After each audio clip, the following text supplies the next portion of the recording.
Good morning, everyone, and welcome to Transportation Committee. We have a full schedule this morning. I'm going to, before I get to the agenda, I'm going to move over to the mic, and we have some awards to hand out this morning, so we'll start off with that, and then we'll come back to the more formal agenda.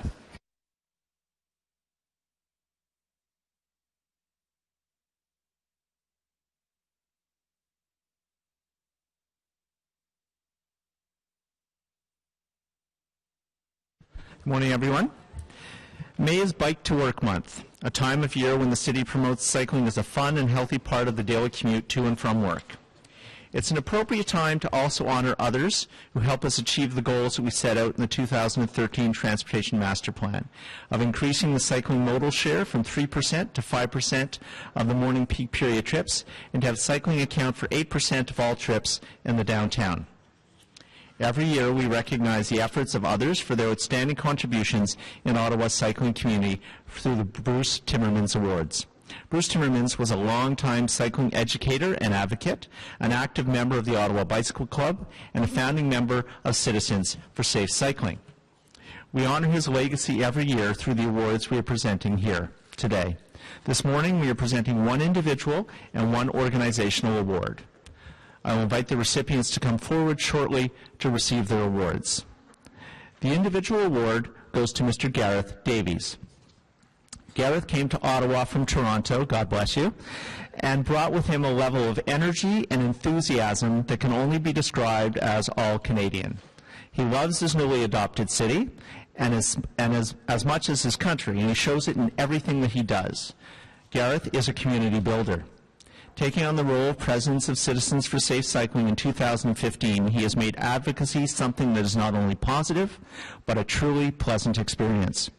He works on bringing people together to collaborate on strengths and make cycling better for all. Gareth keeps the conversation positive, thank you for that. He looks at potential solutions and builds bridges between partners to ensure many voices are heard before a recommendation is made. Whether you are a leisure rider who needs a safer route to the library, or a commuter who needs respect as a vehicle on the road, Gareth will listen, smile, and help.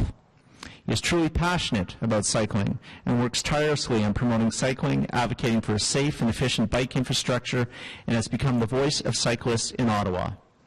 Gareth is a strong supporter of Causeway, Safer Roads Ottawa, Enviro Centre, the Parkdale Food Centre, and many other community and nonprofit groups in Ottawa. He is truly an outstanding citizen, not just for his bike advocacy work, but in making Ottawa a more sustainable, vibrant place to live. We are all lucky when he decided to make Ottawa his home. Gareth, please come forward to receive your well-deserved award. I'd also like to invite Councillor Mark Taylor, Gareth's ward councillor, to join me for the presentation.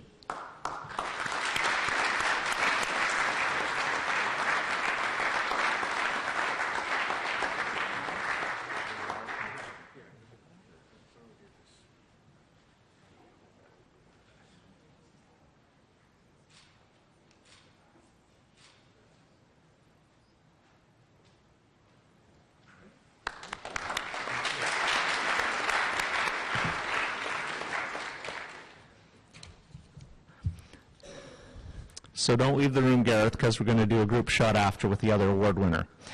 This year, the organization award goes to Ottawa's Safety Council. Founded in 1957, the Ottawa Safety Council is a nonprofit organization that advocates for and delivers high-quality risk reduction and injury prevention programs in our community. In 2016, the Ottawa Safety Council's Bike Rodeo program provided more than 2,000 young cyclists across Ottawa with the chance to learn safe riding skills and rules of the road. Through fun activities and demonstrations, the rodeos help children from JK to grade 4 learn about various elements of safe and responsible bicycling, including proper helmet fitting, maintenance, rules of the road and traffic signs, hand signals, shoulder checks, balance, and weaving and maneuvering. The rodeos are offered at no charge to participants, and most are delivered in a school setting in conjunction with bike-to-school events. For that reason, the program is also a key component of broader efforts to increase rates of active school travel in Ottawa. Children who learn to cycle and to cycle safely are more likely to be a commuter or recreational cyclists as adults.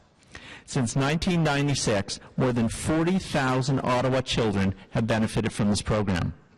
In addition to the bike rodeo program, the Ottawa Safety Council also supports children's mobility through its adult crossing guard, walking school bus, and pedestrian safety presentation programs. I'd like to invite two representatives from the Ottawa Safety Council, Julie Vogt, CEO, and Corrine Rickelman, Program Manager, to come forward and accept the award.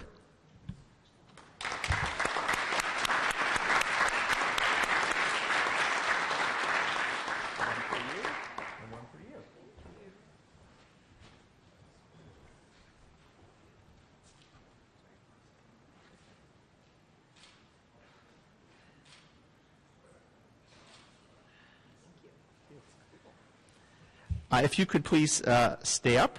We're going to ask Councillor Taylor and Gareth to come up, and we'll just have a group shot of all the recipients.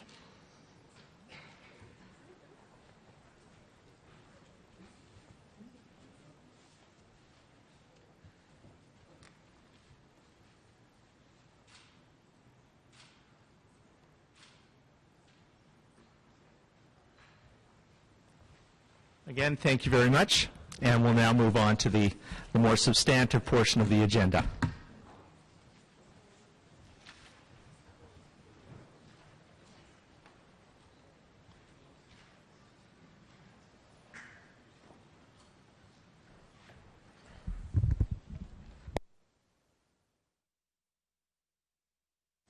So we have quorum in the room. We've received no regrets, no declarations of interest. Confirmation of the minutes of April 5th, 2017, carried.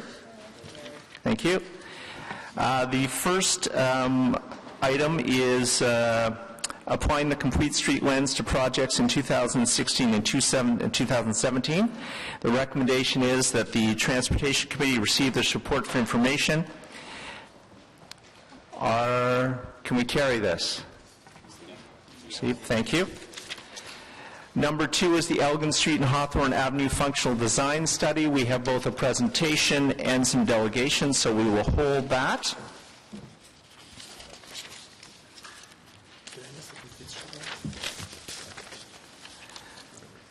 Number 3 on our agenda is the Vanguard Drive Extension, Launche Drive to Mer Bleu Road, Environmental Assessment Study Statement of Work. The recommendation is that the Transportation Committee approve the Statement of Work for the Vanguard Drive Extension, Launche Drive to Mer Bleu Road, Environmental Assessment Study as detailed in document number 1. Carried? Okay, thank you. So we will go back to the Elgin Street presentation. And I'm going to invite Vivi Chi and her team up to lead the presentation.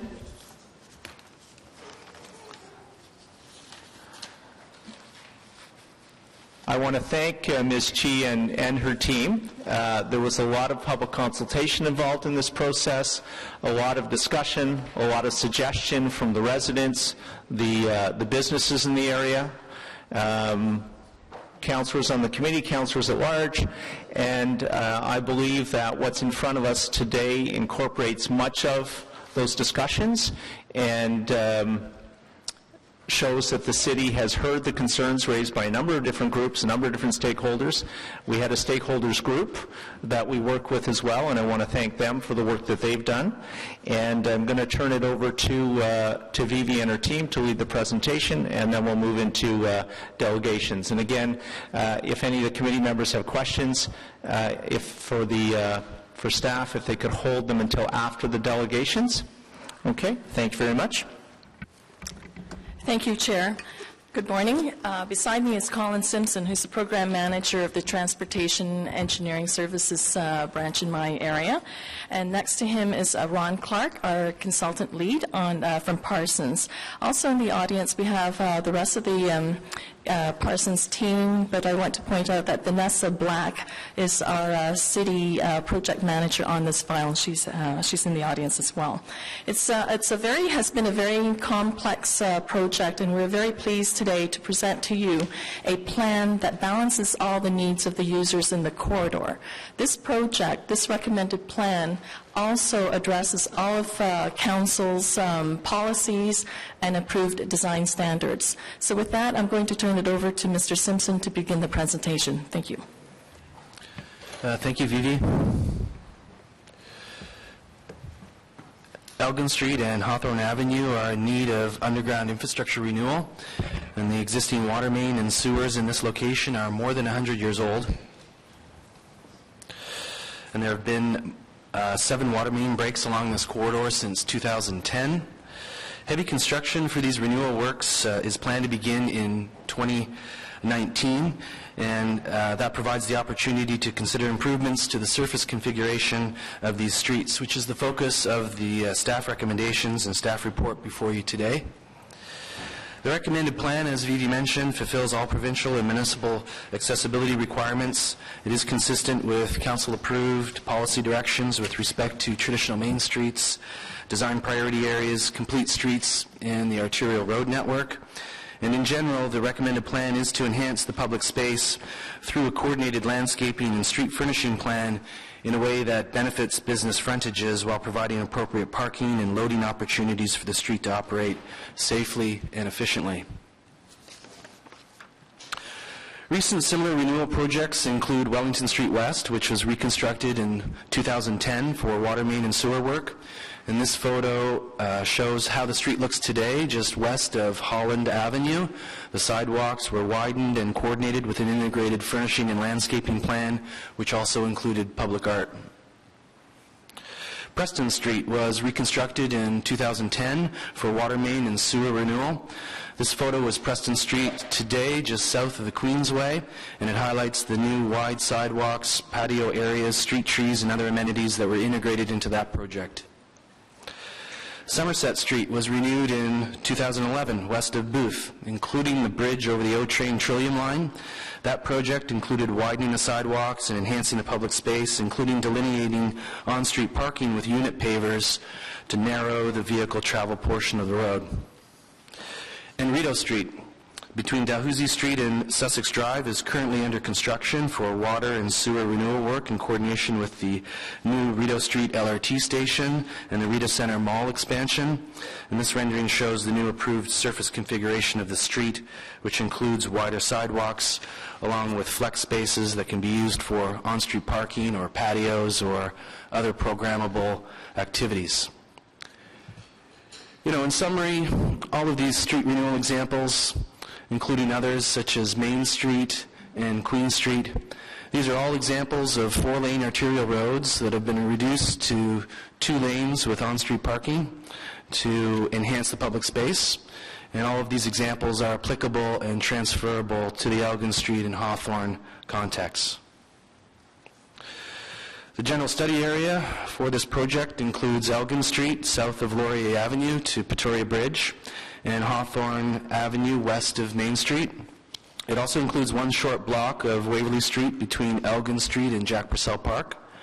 The reconstruction limits for the upcoming renewal project is slightly smaller than our project area, shown here by the dashed line that extends south of Lisgar Street to Isabella Street, including the Waverley Street and Hawthorne Avenue sections. This photo shows Elgin Street today as a 4-lane road with on-street parking permitted off-peak times only. The sidewalks, including the clear width space, is very narrow to maneuver. In many locations, there's just enough space for one pedestrian in each direction to pass each other, resulting in pedestrians frequently walking in the road.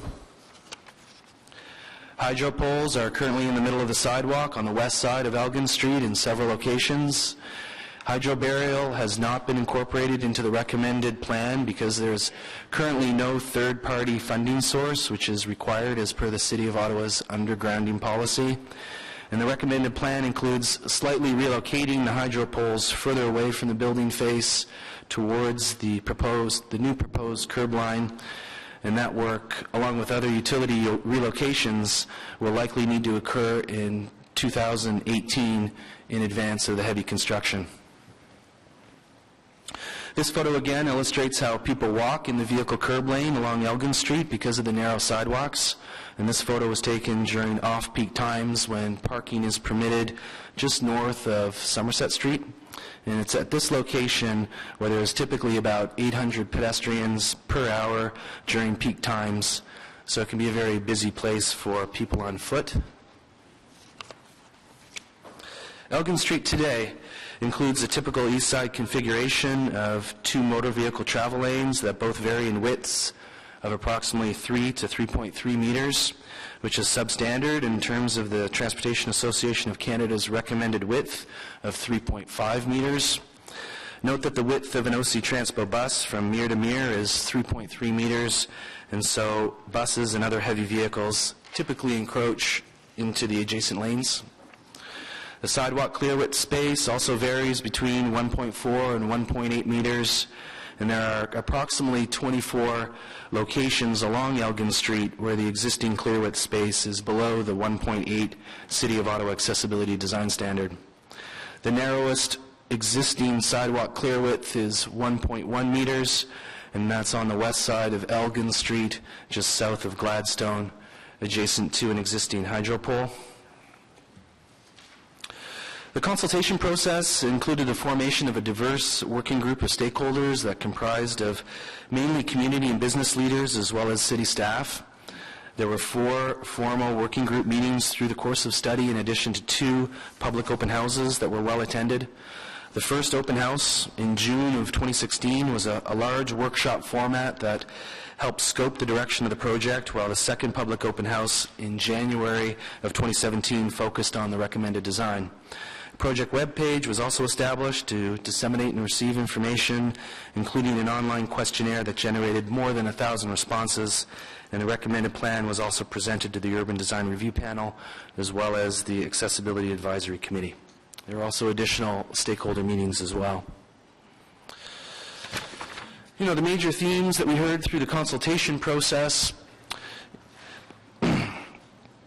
included a desire by many to widen the sidewalks along Elgin Street, to improve the cycling environment, to bury hydro wires, and to have a coordinated street furnishing and landscaping plan with more street trees and less clutter along the street.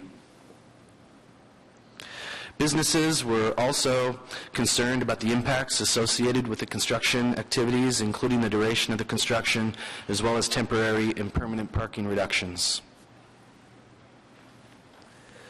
The consultation feedback helped to form the general planning framework that guided the recommended plan, which included the following key points: to enhance public space through widening sidewalks and providing amenities, through including attention to business frontage space, on-street parking, and loading opportunities, to improve cycling conditions through lowering vehicle operating speeds, given that there is insufficient right-of-way to provide bike lanes, to ensure continuity of the arterial road network by confirming that the new design can accommodate motor vehicle demands, to expedite construction and minimize traffic disruptions to the greatest extent possible, and to provide parking opportunities during construction.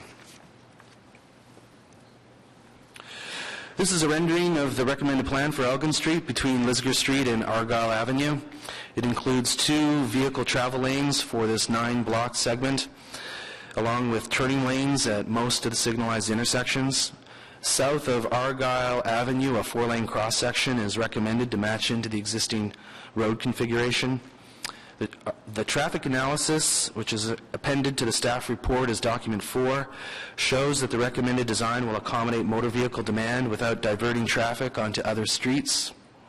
However, travel times will likely increase by 1 to 1.5 minutes in the peak directions during peak times, and this represents about a 25 to 35% increase in motor vehicle travel times along this section of Elgin Street.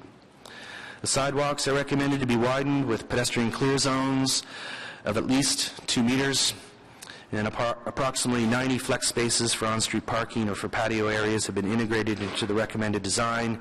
There are several traffic calming features, such as 4 raised intersections at the Lisgar, Somerset, Gilmore, and Gladstone intersections, and this will assist in reducing vehicle speeds and will increase the safety and comfort for cycling in the recommended shared vehicle lane.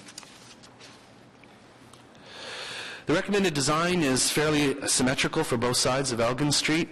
Shown here is the typical east side, which includes a 3.5 meter wide shared vehicle lane adjacent to a 2.5 meter wide flex space that can be used for parking or patio space. And this flex space would be at the same height as the sidewalk, similar to what has been recently constructed just a few blocks away on Queen Street. The sidewalk itself would be widened, and there will be space for landscaping amenities, as previously noted. On-street parking was a significant consultation theme for this project. There are currently 122 on-street parking spaces on Elgin Street between Laurier Avenue and Catherine Street. Our recommended plan reduces that to 90 spaces, with 83 being programmable flex spaces directly on Elgin Street, with 7 additional spaces on adjacent street corners.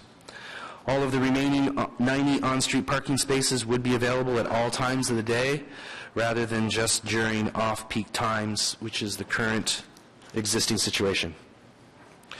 And there are several examples of flex spaces here in Ottawa and elsewhere in Ontario. Queen Street, Rideau Street, and Lansdowne Park are good Ottawa examples, as well as King Street in Kitchener. In terms of street metrics, the Elgin Street recommended plan, for the recommended plan, the public amenity space and sidewalk areas would increase by 43%. Crossing distances for pedestrians would be reduced between 14 and 21%. And the landscaping plan includes significantly more trees as well as additional bus shelters. Waverly Street between Elgin Street and Jack Purcell Park is also included in this renewal plan. Waverly Street today consists of 1 eastbound vehicle travel lane with 8 off-peak parking spaces, and this is where the sewer connections are expected to be the deepest. The recommended plan for Waverly includes 6 flex parking spaces, tree plantings, and seating opportunities to enhance the public realm. This is to improve linkages between Elgin Street and Jack Purcell Park, and is to create a new public space for the neighborhood while continuing to maintain vehicle mobility, circulation, and parking. Hawthorne Avenue today, west of Main Street, is a 4-lane road with 1.5 meter sidewalks. It currently has 28 on-street parking spaces that are available during off-peak times only, and it is also designated as a traditional main street with a mix of residential and business uses, including a small linear park on the north side. The recommended plan for Hawthorne Avenue includes a 3-lane cross-section with 2 eastbound vehicle lanes and 1 westbound lane. 14 on-street parking spaces would be retained on the south side for use during off-peak times.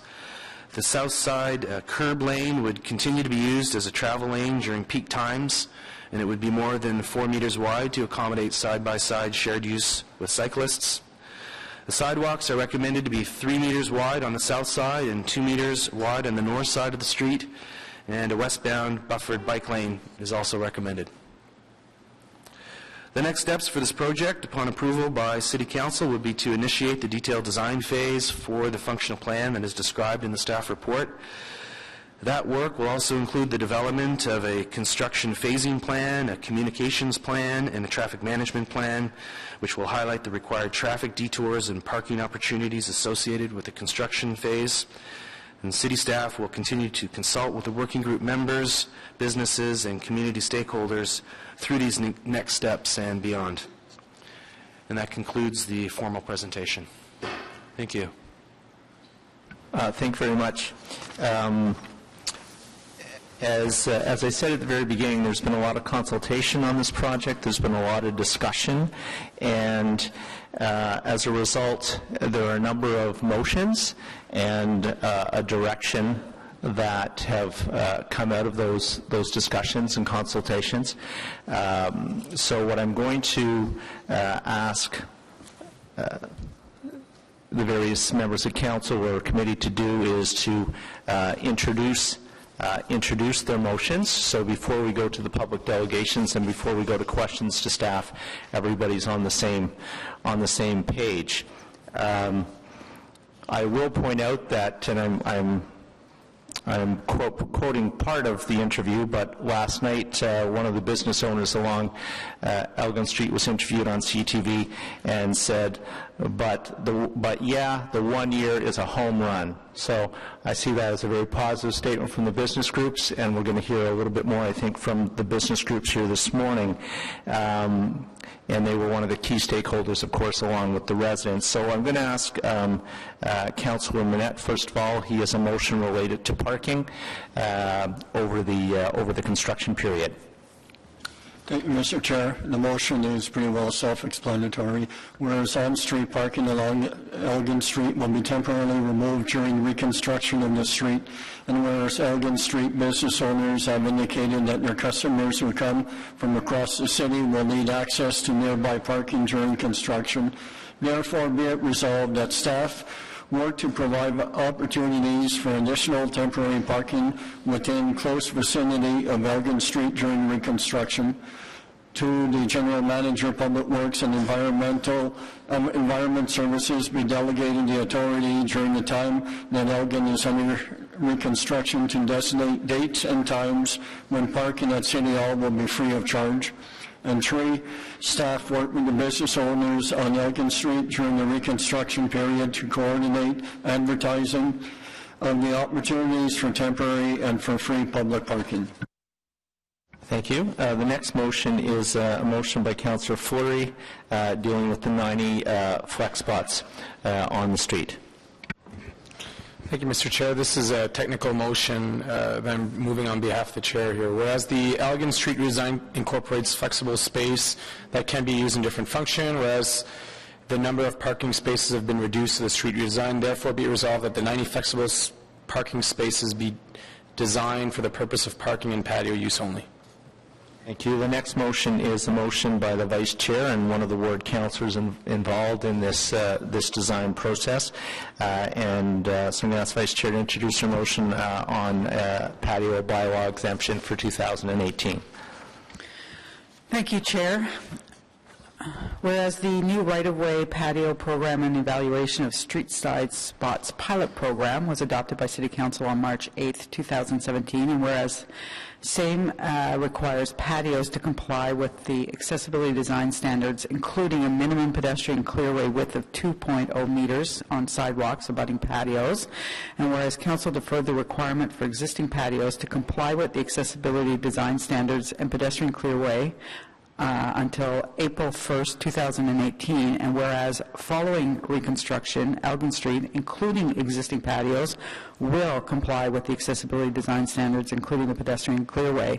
Therefore, be it resolved that applications for the renewal of permits administered through the right-of-way patio bylaw on Elgin Street are subject to the provisions of the new right-of-way patio bylaw, except for the requirements regarding the accessibility design standards and pedestrian clearway, which such requirements are deferred until the reconstruction of the pedestrian elements of the project adjacent to the existing patios are complete. Thank you, Vice Chair. And finally, the Vice Chair has a direction to staff regarding the construction process itself. Oh, hang on.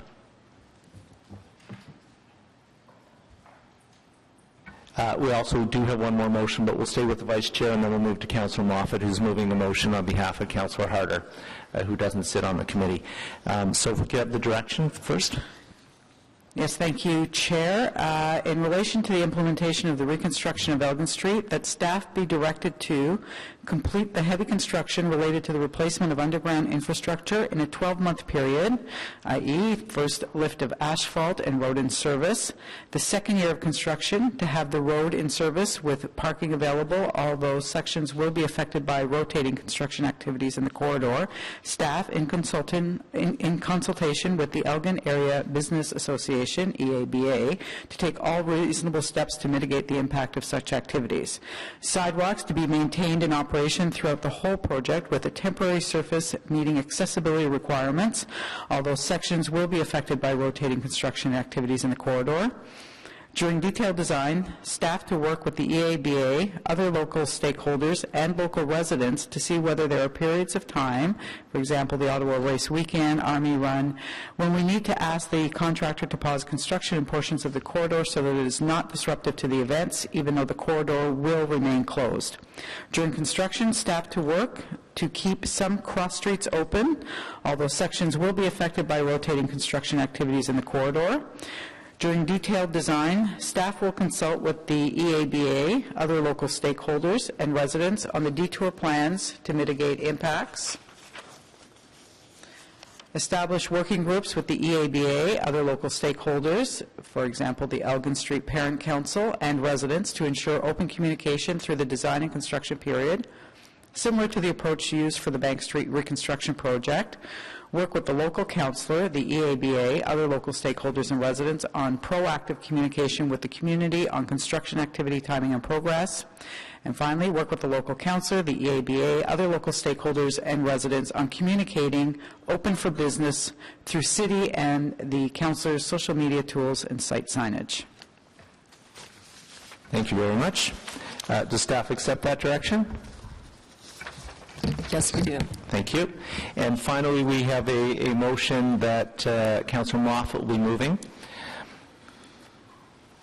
Thank you. This is something I worked on with Councillor Harder and a number of other councillors as well, including Councillor Taylor, Councillor Blais, just regarding the construction period and getting it out of the core, as there's a number of projects going on at the same time. So whereas Elgin Street is an important transportation, residential, and commercial hub in the downtown core, and this significant reconstruction activity will have a major temporary impact on those who use Elgin Street corridor as part of their daily transportation route, whether they walk, cycle, drive, or take public transit.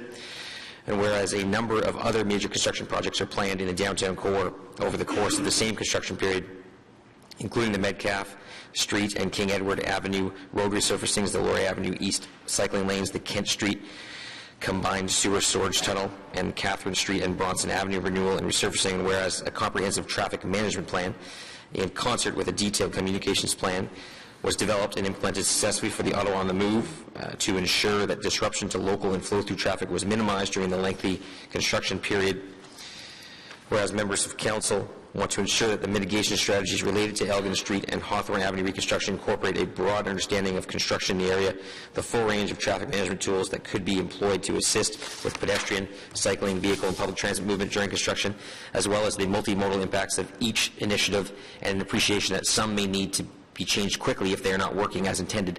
And whereas communications will be key to the success of a traffic management plan for this project, and members of council all have residents that will be affected for the duration of this construction period, therefore be it resolved, the Transportation Committee recommend that City Council direct staff to develop a comprehensive traffic management plan for the Elgin Street and Hawthorne Avenue reconstruction project, as well as a detailed communications plan as described in this motion and in consultation with members of council. Thank you, Councillor. So as I indicated at the beginning, a great deal of work has gone on over the last number of weeks with a variety of stakeholders, committee members, council members, and this direction and the various motions reflect that work. And again, I want to thank everybody who participated in those discussions and provided input. And before we move to the delegations, I also want to confirm that the various motions that have been put forward this morning, Ms. Chi, they're all staff supported, are they? Yes, they are, Chair. Okay, thank you for that. So our first delegation is Nancy Biggs from ESAC. And Nancy will be followed by Peter Abraham from Sir John A's Pub.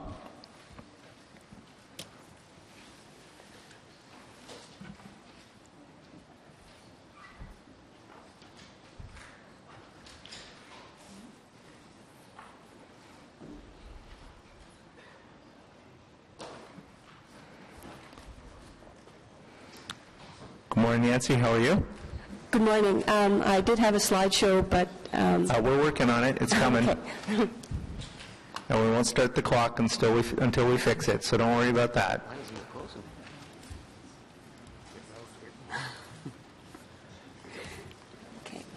Good morning. The Environmental Stewardship Advisory Committee would like to thank City staff for the Elgin Street and Hawthorne Avenue functional design study. Elgin Street has a once-in-a-lifetime opportunity to become an amazing main street, a destination street, and not just a thoroughfare for commuter traffic. Hans Moore, former president of Citizens for Safe Cycling, in his Urban Blogger website said destination streets should be complete streets and serve all kinds of traffic, particularly pedestrians, who should be able to walk around freely without having to be afraid for their lives. Unfortunately, this morning, walking up Elgin Street, I noticed lots of police cars, and I believe a pedestrian might have been hit. So it's not safe at the moment. Widening the sidewalks, planting trees, and lowering the speed limit to 30 kilometers per hour will make it much more pleasant for people to walk, shop, and enjoy the cafes, restaurants, and bars. Could Elgin Street become a street like the one posted in Hans' photo?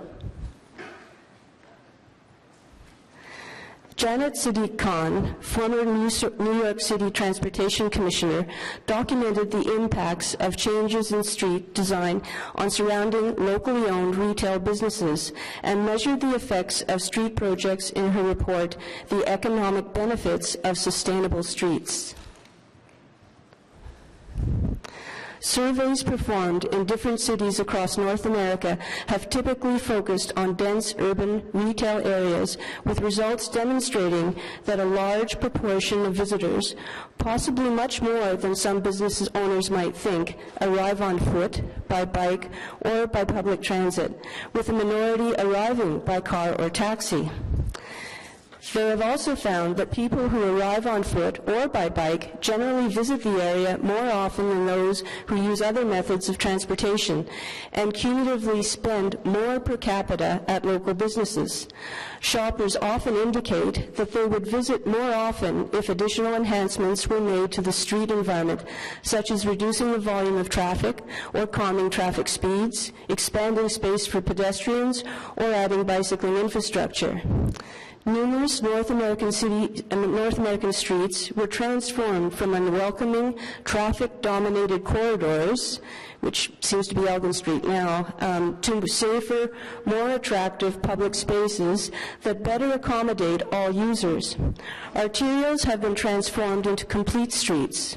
Creating a more comfortable and enjoyable public realm could potentially result in people patronizing local businesses more than they otherwise would. Experience has shown that in many instances, business owners are apprehensive of changes to streets that are perceived to benefit pedestrians and cyclists while reducing convenience for drivers, based on the belief that providing easy access for motorists into their business district, along with ample nearby parking, is critical to their store's success. Results from surveys of shoppers in urban shopping districts suggest that this fear is in large part unfounded. Similarly, multiple surveys conducted in dense urban shopping areas indicate that after these types of changes are implemented, businesses see improved performance, and they often become vocal supporters of further enhancements to the public realm. ESAC agrees with Councillor Chernyshenko that reducing the number of parking spaces would serve to attract more visitors, and that the prioritizing of on-street parking over all other uses and users has been discredited when it comes to business success. ESAC also agrees with the Council that the proposed 90 parking spaces will reduce the ability of making Elgin Street a complete street. But looking at the study this morning, having the flex parking might sort of help that. And so that it might have been that with fewer parking spaces, it might be more of a complete street. While we're at it, why don't we close Elgin to traffic during the playoffs and has the Send Smile back? Thank you. That sounds like a motion for Councillor Moffat. Thank you very much. Are there any questions for the delegation? Thank you.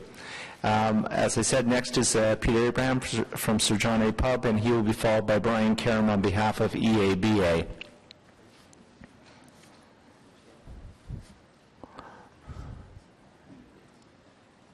Good morning. Welcome. You have 5 minutes. And of Sir John A. Pub on Elgin, also part owner of the building with family members. Following a number of consultations with the Elgin Redesign Working Group made up of business owners and residents, city staff have put forward a design that I'm excited about.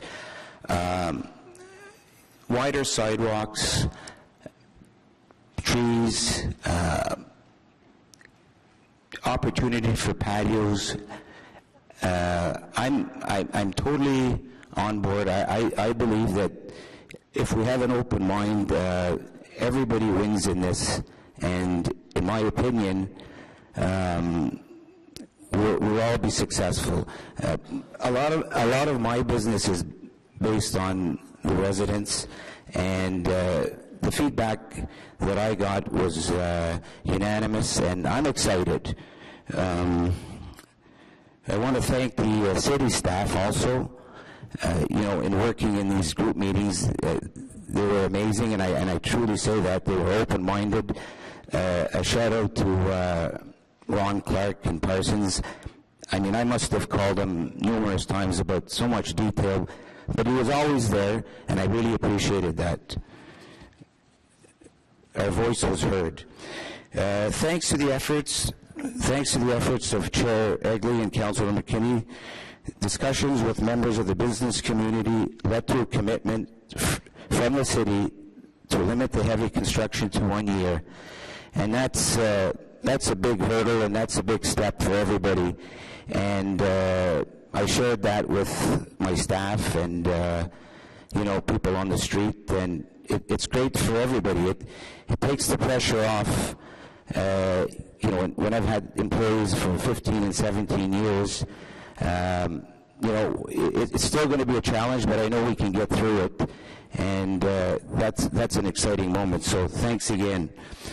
With this construction schedule on the table, I am pleased to support the proposed design on Elgin Street, and it's been a long process, but I'm excited, and we've got a good mixed use. We have parking, we have wider sidewalks that I totally support, and it'll enable the patios to prosper, and not just for me. I'm happy to see the other patios, because one thing we have to remember, we're all in this together, and if it's just me doing well or a few others, it doesn't bring people to the street. So I'm all for as many patios, but obviously having the proper clearway.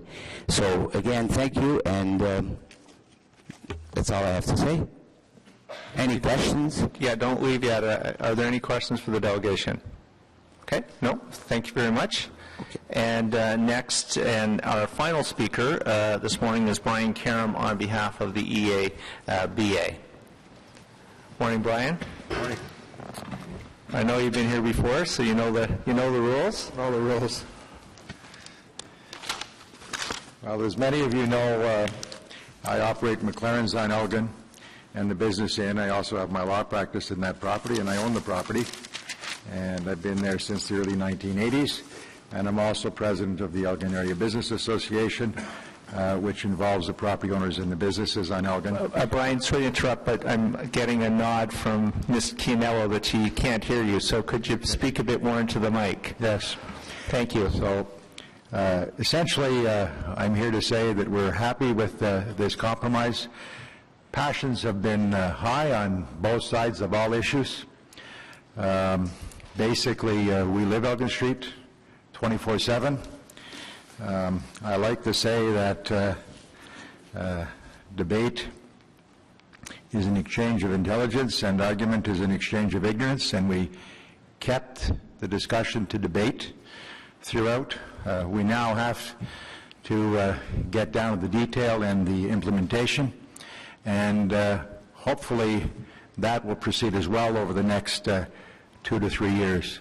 I want to thank the committee members, in fact all councillors and all staff, for working positively on this, regardless of what side of the issue they were on.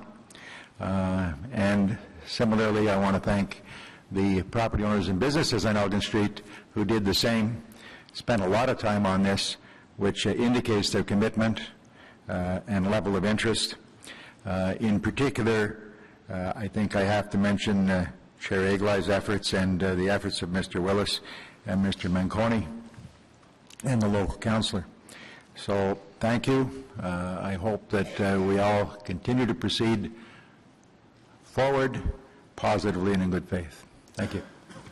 Thank you, Brian. Are there any questions for the delegation? Oh, Councillor Cherry.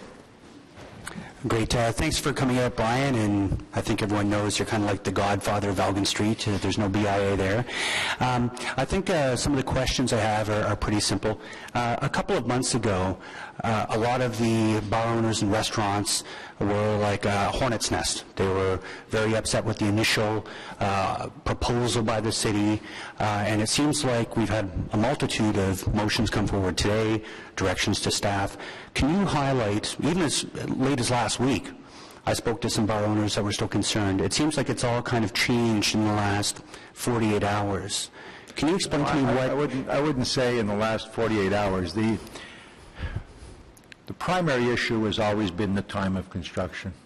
And that's a very difficult issue to address because it's not so much the businesses on Elgin Street as the mix of businesses on Elgin Street. So then let me be specific. I'll give you one or two examples.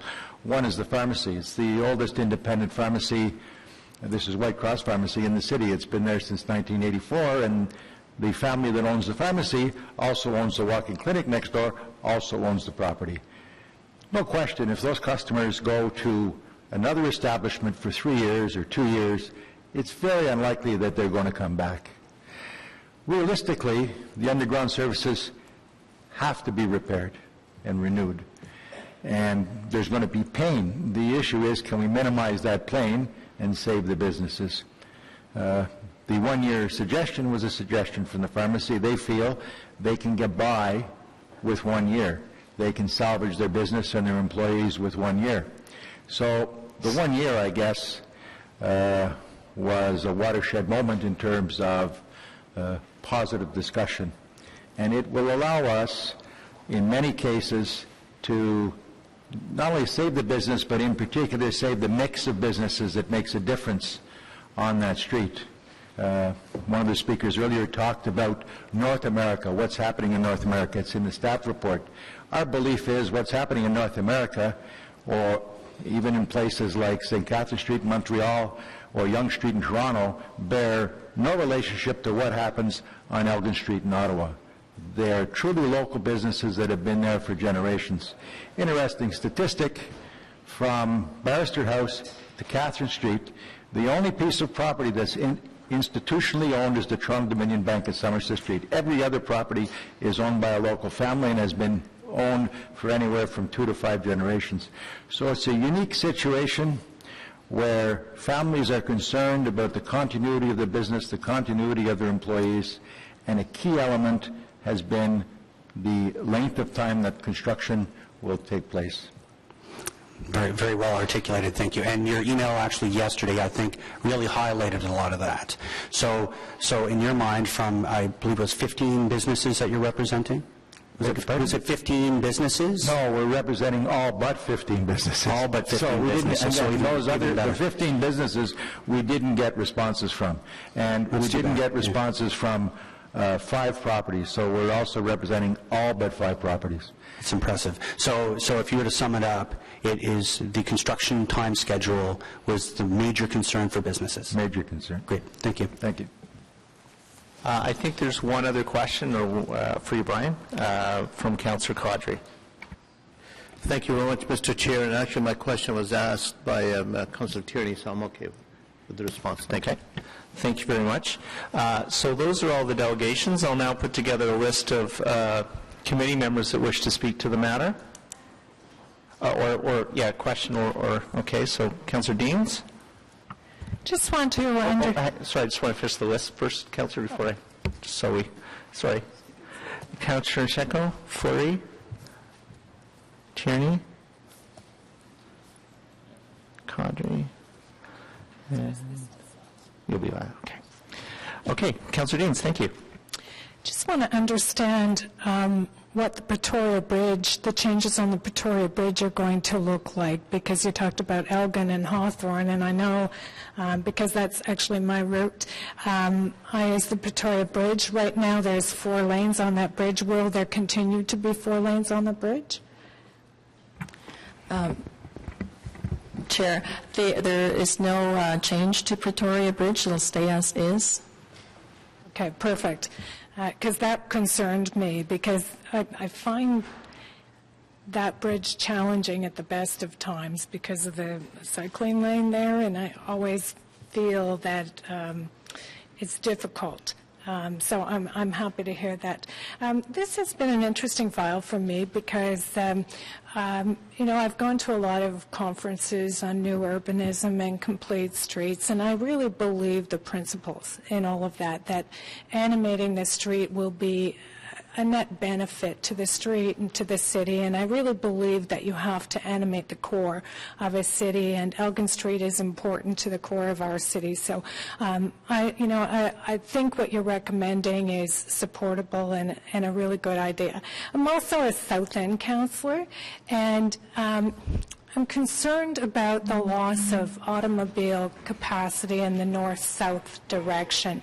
And, I just think over the last few years where we have seen Main Street be shrunk, and now we'll see Elgin Street be shrunk, and even Bronson to a certain extent. And, in our planning documents, we talk about, for example, an Alta Vista corridor, but I just have the impression that that's a pipe dream, that that's never really going to happen. And what we're really doing is losing commuter north-south capacity. And I don't know how much we've lost, but my sense is it's adding up to something significant. So I guess my question is just, how do you address the capacity issue for north-south commuters while you continue to remove automobile capacity in that direction? Mr. Chair, for Elgin Street itself, we did undertake the traffic analysis, and there will be capacity. There's still capacity for it to function as an arterial road. Travel times will be increased by a little bit, as Mr. Simpson had mentioned, 1 to 1.5 minutes in the peak direction, peak period. We also are very cognizant of the other projects that we're doing through the downtown, such as O'Connor. We've added the bikeways, Rideau Street, all those projects, even Laurier at the very beginning when we started our segregated bike lanes project there. And so my strategic planning team had a look at the capacity of the downtown. And actually, it's also, we've looked at data from decades ago and in the future, looking into the forecast as well and comparing it to other cities. For the city of Ottawa, the trend has been that there are fewer cars coming into the downtown. However, the number of trips continue to increase, which shows that our downtown is very successful and growing. So it's the travel modes have changed to walking and biking because of the facilities we've put in, and transit as well. Transit for the downtown is still very successful. So when you do the modeling, do you model demand by each mode of transportation and capacity? We look at, yes, each mode, and we look at the screen lines, how they come through, and the downtown area is taken as a whole. So there is capacity there to continue to have accommodate vehicles. But again, it's the downtown, and we are growing with intensification. So as with every major city, successful major city, their downtowns will see other modes levels being increasing, and the car traffic is still there, but the travel times may be slower for vehicles. Okay, thank you for that. And I'd just like to say congratulations to the ward councillor and the chair and the staff and the Elgin businesses who really, I think, work together on this project to bring it to something where everyone can buy into it. And I think that is, you ought to be saluted for that, because, this is difficult. And I guess my one other question is, how realistic is it to get that construction, the primary part of it, done in one construction period? Because we've certainly seen on Main Street that's taken much longer than that. And I know businesses struggle through construction periods. So is this achievable, and what sort of guarantees are there that you're going to manage that? Mr. Chair, excuse me, my voice is weak today, so Mr. Gontier will back me up if my voice fails completely on this. I want to compliment the staff in both the construction project management and asset management who've done a real deep dive into this issue. We have a couple of major pieces of infrastructure that need to be excavated and replaced, and that is the bulk of the heavy construction, the deep storm water, the deep sewer, and the local water mains. That work will be done quickly within the first year. As soon as we can get in and get the construction season. There'll actually be some advance work done in the year prior to it to deal with utility conflicts and those sorts of some hydro poles and the like that need to be moved to facilitate that construction. We'll go in, we'll do that heavy infrastructure, get the first layer laid down of asphalt after that's done so we can put the road back in operations, and we'll also have parking in operations. And then what we have at the second year is a moving construction project through the corridor, and that's where the more detailed detour planning that we're working on and the detailed construction staging strategy will work with the local businesses to sort of work on the timing. We can have some flexibility in our contracts with our contractor about when we do the second and third lifts of asphalt, and we know that those are really critical. If we can time them to lower seasons of the year, avoid hockey playoffs if the Sens are actually there, those sorts of things, those are things we can do and work with a contractor on this. My staff, obviously say this is an aggressive strategy, and I want to emphasize this, but we understand what the businesses are facing, and we're going to do our very best to make it work. Thank you very much. Thank you, Councillor. Next, Councillor Chernishenko. Thank you very much. I'm feeling just a tiny bit like the orphan in this project, remembering that Hawthorne is in Capital Ward, which is part of this, but I can live with that. I've been at the center of the attention for enough major renewal projects for maybe a lifetime in the past 6 years, so that's okay. But I do want to remember that Hawthorne is part of this. And we have heard some concern, got some letters in the past few days, particularly around the sort of the conflict, the interaction zone, once you've passed under the Queensway, if you're coming from downtown, the section where you've got the interaction of quite a number of different types of vehicle movements, and you're getting on and off the Queensway and crossing Pretoria Bridge, as we've just heard, for example. That area that's between the Queensway and Queen Elizabeth Driveway as one side, and then on the other side, the actual crossing of Colonel By Drive on Hawthorne continue to be somewhat challenging because of all that interaction. Is there anything that you can highlight that is being done or might still be done to provide greater security and I suppose predictability in types of movements in those areas? There is an additional infrastructure renewal project that we're currently scoping for renewing Greenfield as well as the north end of Main Street north of the Queensway. That project also includes looking at the intersection of Colonel By and Main Street as well as Colonel By and Hawthorne. And it also includes looking at improving the cycling connections from Pretoria Bridge down Colonel By and onto Graham, which is the main cycling route through there. So through another project, those concerns are being met. Mm-hmm.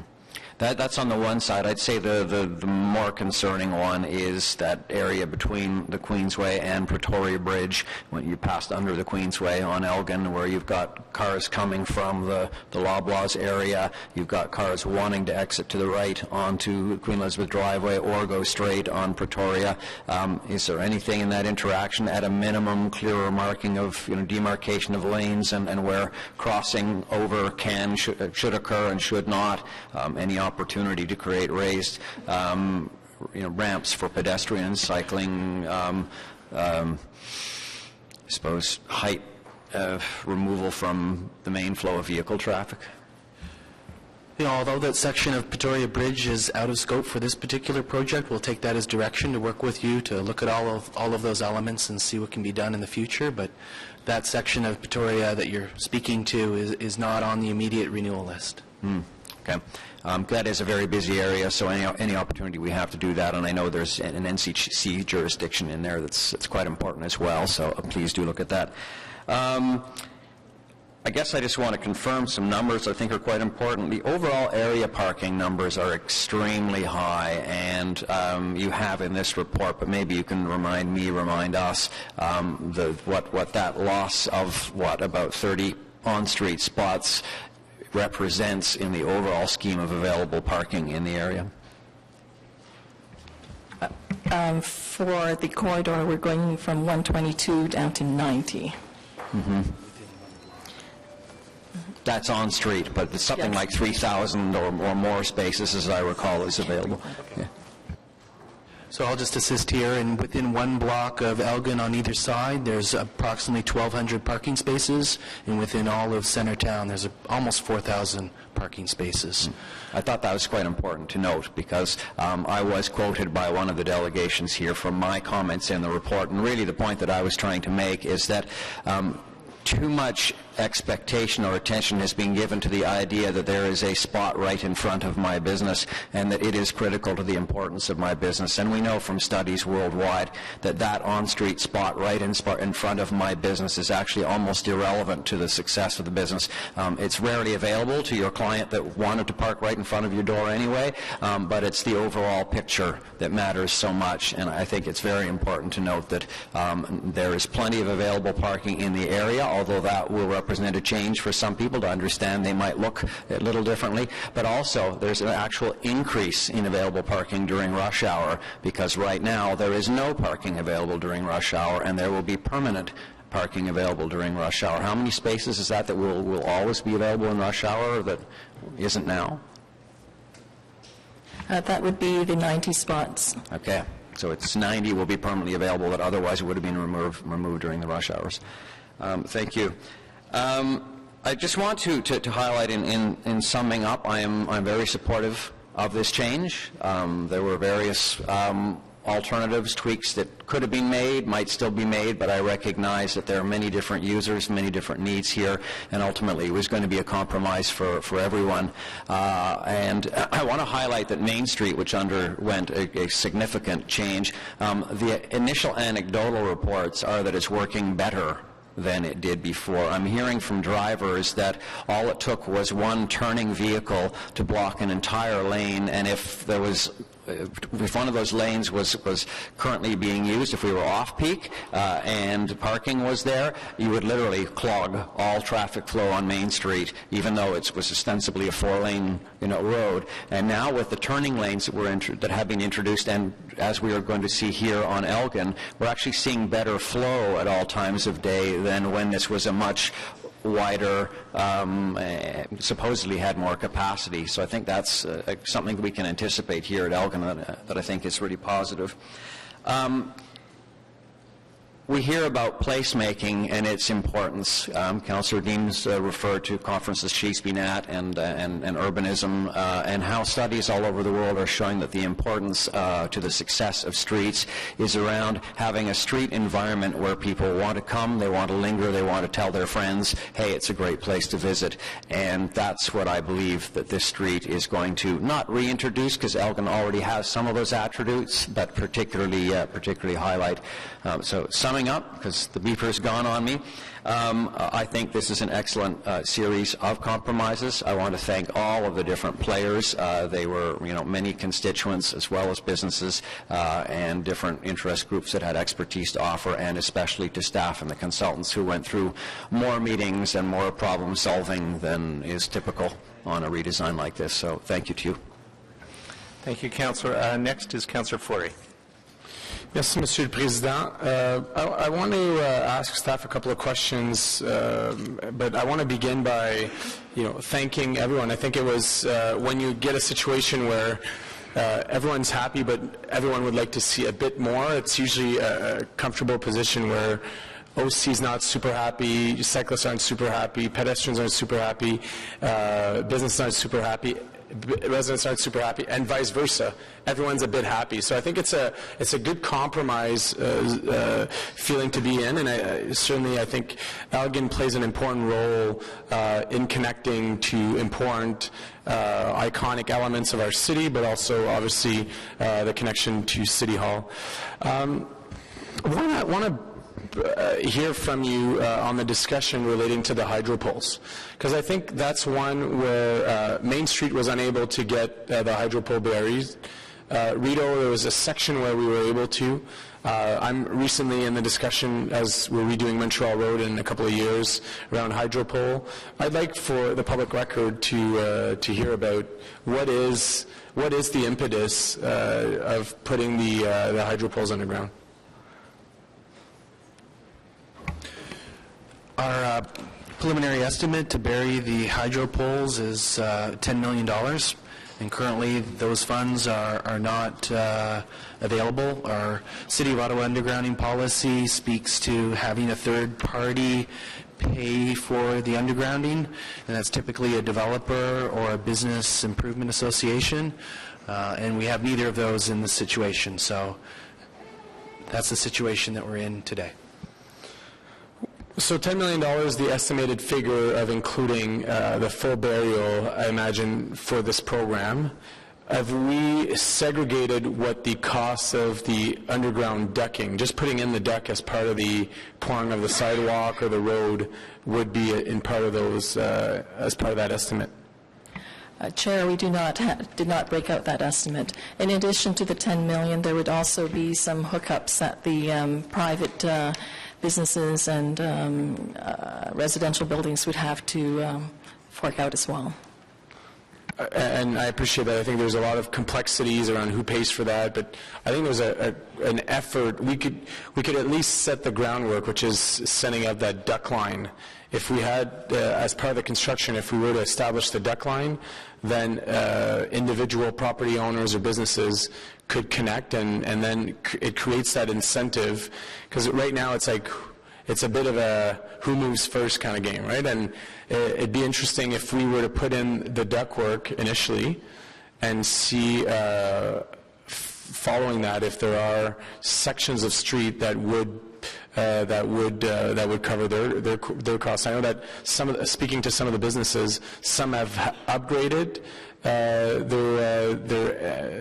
their hydro connections already. Others haven't, but maybe that's the impetus. And if you don't have it today, is it possible to get it before council of what the duct, if we were to put the ductwork on the city's right-of-way, not establishing the connection, but at least the underground as part of this program?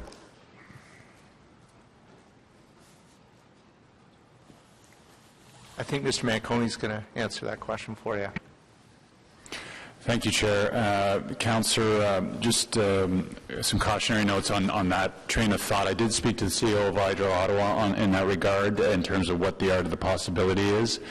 And while you may want to drop some duct banks while you're going down doing construction, that really doesn't give you a lot. What they need, and I just caution everybody on the $10 million, that's a ballpark estimate.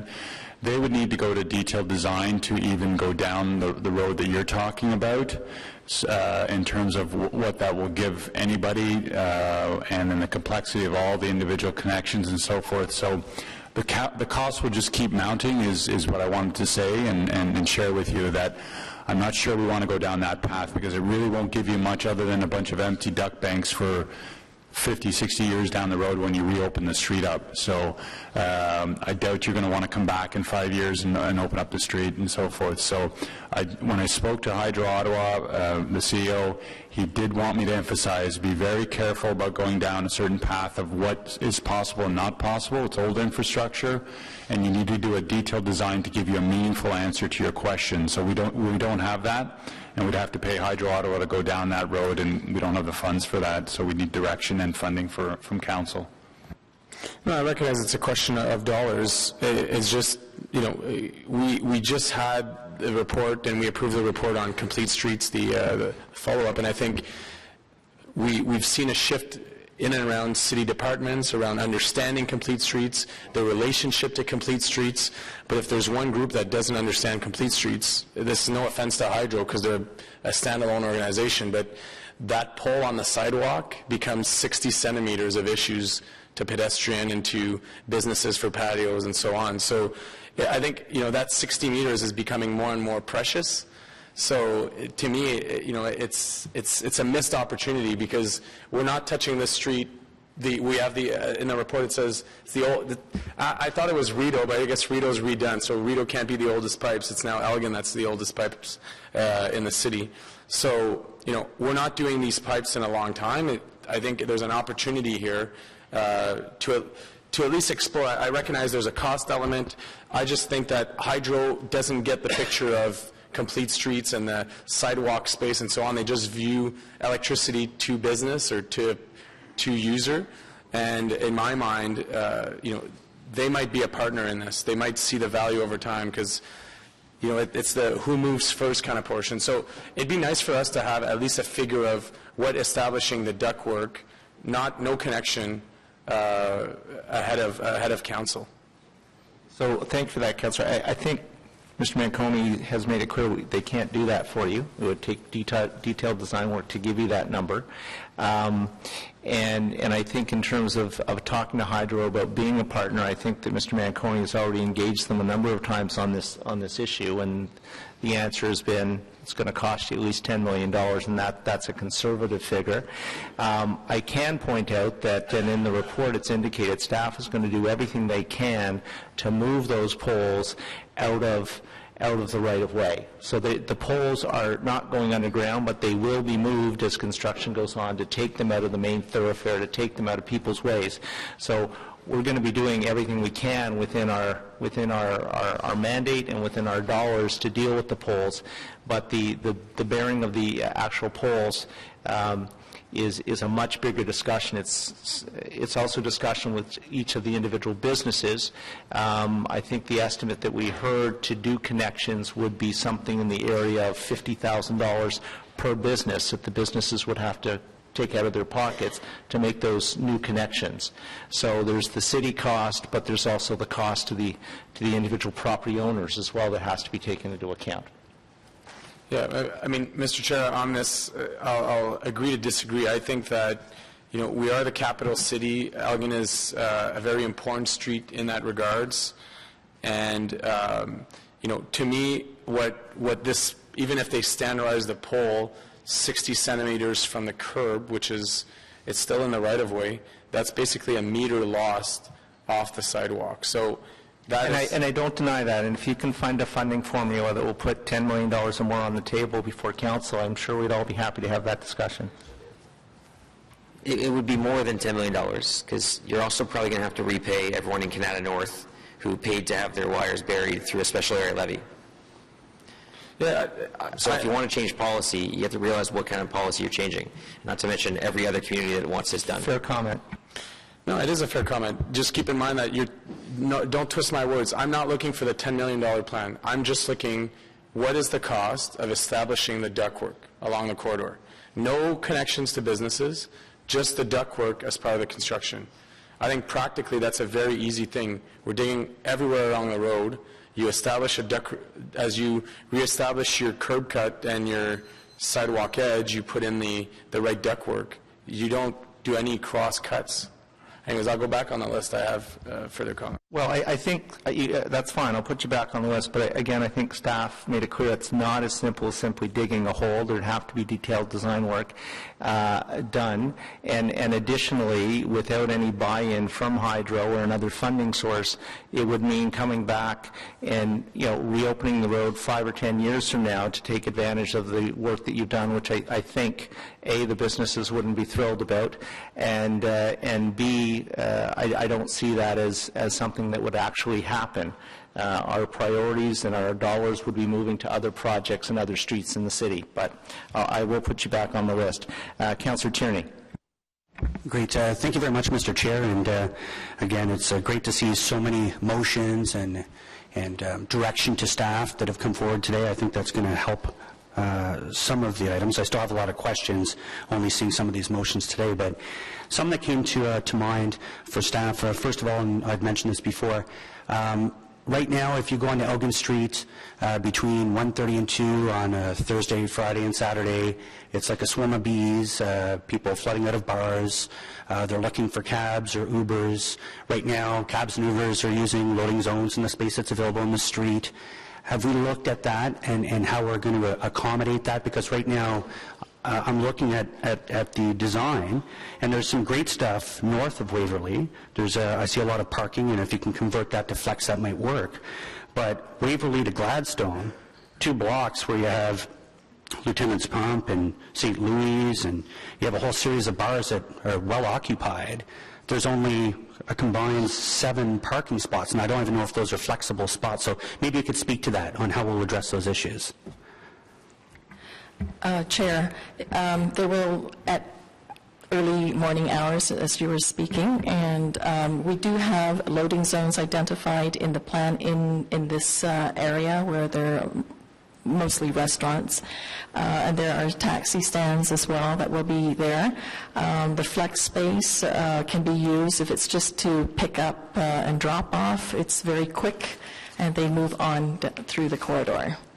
So we feel that the taxis and Uber will be able to function on this road. Great. And again, I think north of Waverley, I think if you're using flex spaces and you're saying these are going to be taxi stands during certain hours or loading zones, it could probably work. I'm pretty concerned at the existing diagram, unless it's been updated. There's only 7 spots available between Waverley and Gladstone. So I just want to, I'd like staff to come back before council with more of a plan on what we're going to tell people, because obviously you can't stop traffic in the road. There's still buses and cars using those 2 lanes, so they can't stop there. What are we going to do? Is it going to be working with the bars saying, walk north and stay on Elgin Street until you can get to a spot where there's cabs? Or is it going to be the way it is, where people are just going to flood the streets and grab whatever they can? So it's more of direction, if you can find a solution to that before council. Great. I'd just like to hear from staff whether, in fact, they think it's a problem that needs a solution or it's already addressed. Yep, no, please do. I'd just like to add that we are adding 2 new loading zones, so there'll be 4 loading zones along the corridor, 2 of which would be in the location that you're talking about, near the park, just north of Gilmore. There's loading zones on both sides of the streets, as well as a taxi zone there, and also Waverley, the section of Waverley that we're touching just west of Elgin into the park. There are 6 additional on-street parking spaces or flex spaces there as well. So taxis and Uber and other pickups and drop-offs can use these loading zones, these taxi zones, as well as the flex spaces if they're available. Yeah, I only see 7 in these 2-block area, but I'll go back with staff before council and have a look at this a little deeper. Councillor Moffat's moving a motion that I think is very critical, the comprehensive traffic plan. I just want to know how we're going to be able to add our feedback to this. When would this come to us to make sure that we can provide our feedback as councillors representing many different areas of the city? We know how traffic flows. We're not traffic experts by any means, but there's some examples of whether it's car or bicycle that hopefully we can find to fix things. This could be a good opportunity. A couple of quick examples, removing some of the east-west barriers on streets like Gloucester, or looking at, even right here on Laurier, when you pull into the parking garage, I know it's just off of Elgin, but there's a lot of traffic and congestion, fights between pedestrians, cyclists, trying to get into this parking garage, and it backs up traffic. So are these the kind of things that will be looked at with the comprehensive traffic plan, and if so, will this come back to committee or council for us to add our 2 cents? So I'm going to ask Mr. Manconi to speak to that. We as a rule, we do not bring back traffic plans. We direct the traffic plans are done. We don't bring them back for consideration and debate because, as you rightly pointed out, we are not traffic engineers or traffic planners. Staff has direction. They will go off and do it, and Mr. Manconi will speak about that a little bit more. But you're quite right. As part of Councillor Moffat's motion, there is indication that staff will consult with councillors in formulating the plan. So I'm going to let Mr. Manconi speak to that piece. Thank you, Mr. Chair. Councillor, what I can offer is I like to hear your ideas. So what I'm going to propose is that if you want to input into it or you want to hear the thought process on it, you just send me or Phil Landry a note, and we'll sit down with you and your team, and we'll brainstorm your suggestions and build that in. We're not going to bring the plan back, but we want your input into it, and obviously we're going to engage the community too. So happy to work with you in your office on ideas and suggestions. Okay, great. So there is the opportunity for councillors to add their feedback to it, which is great, but will that be circulated to all council as we proceed with any kind of changes, or if we do have suggestions and we've decided to make changes, is this going to be on the fly, we're going to be making the changes, or is this going to be one big plan? It'll be combined of all the consultation with councillors, and then it will be presented, or sorry, executed by your staff? It'll be executed as you've noted, but I think the flavor that you want put on it, I'm happy to do that, is that it's nothing's forever, right? It can evolve. If we've forgotten something, we can add to it, and we all know Mr. Landry, how he works. He's very open to suggestions and stuff, and Ms. Chi and her team also, so we'll make it dynamic, and if there's things we've missed or we want to add, we'll do that. That's great. Thank you very much, John. I appreciate that. The current budget says, I believe, $34.5 million for that segment of Elgin Street. How much of that is the sewage component?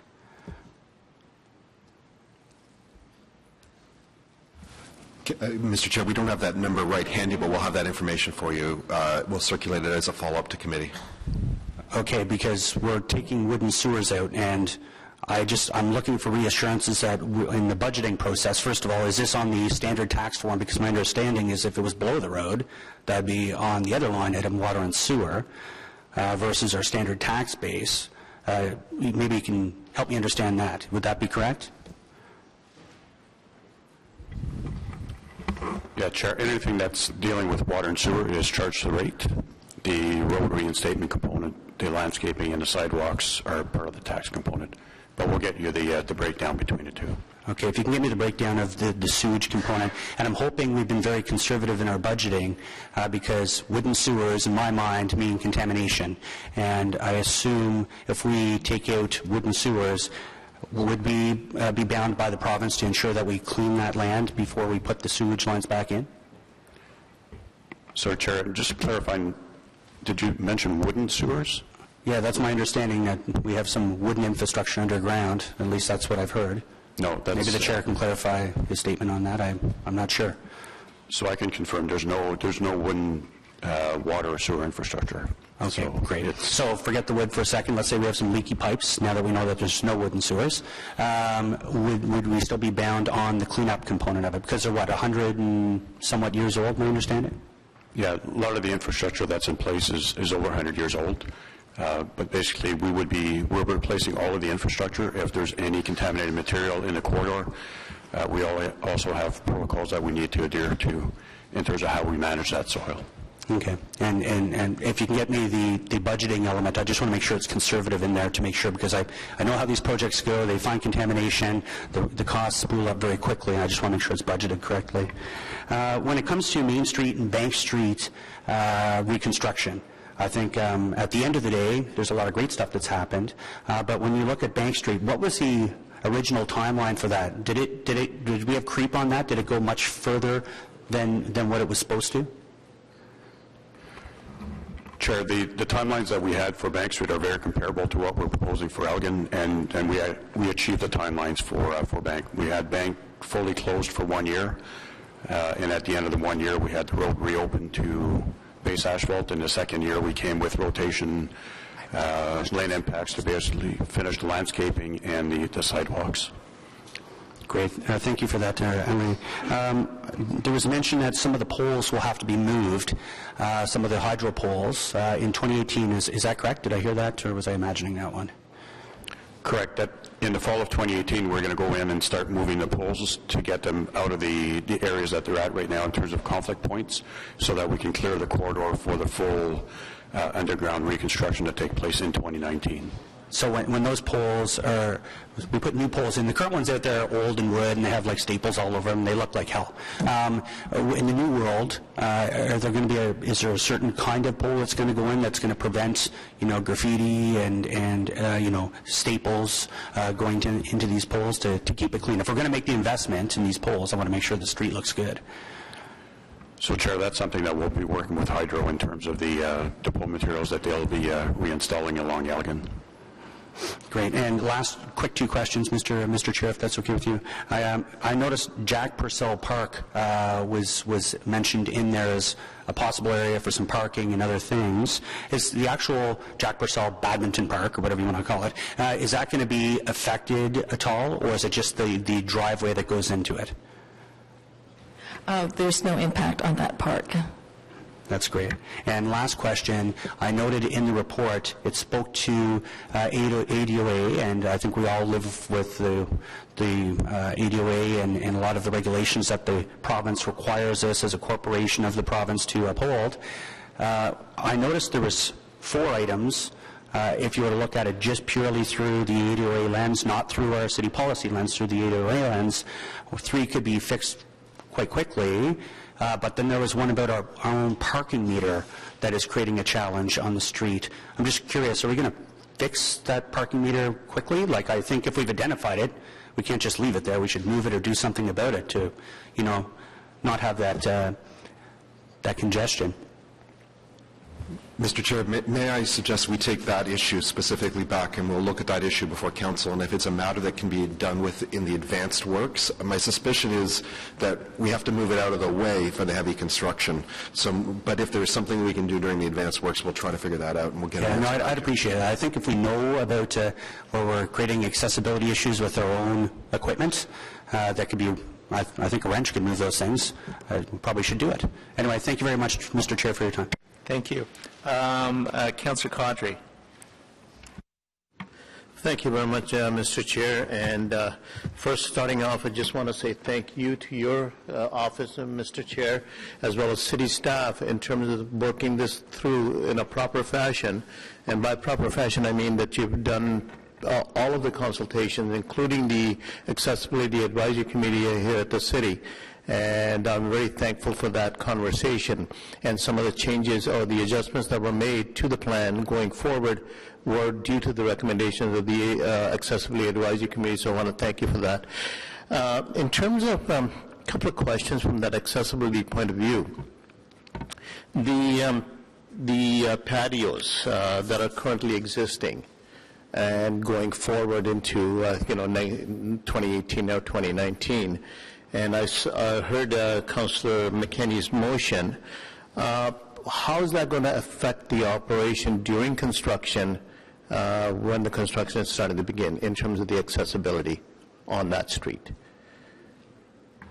Chair, as part of our traffic management plan for construction for the detours, we will need to look at accessibility, ensuring that there are detours for cyclists and pedestrians as well. And that would also apply to the parking on the street, because there will be no parking, I'm assuming, during construction. So how are we going to handle the accessible parking? Are we going to move that, as one of the members of the Accessibility Advisory Committee suggested, to move it on to other side streets close by? Is that the thoughts that we're going forward? Those are things that we would have to look at, yes, in the accessibility parking. So we have to work with the needs of our commuting public, and those are the items that would be examined during the development of the traffic management plan. Okay, so during the management plan, I guess you're going to come back to the AAC in order to consult on that, or is that something we that... We could, yes. We could at least comment on it? Yes.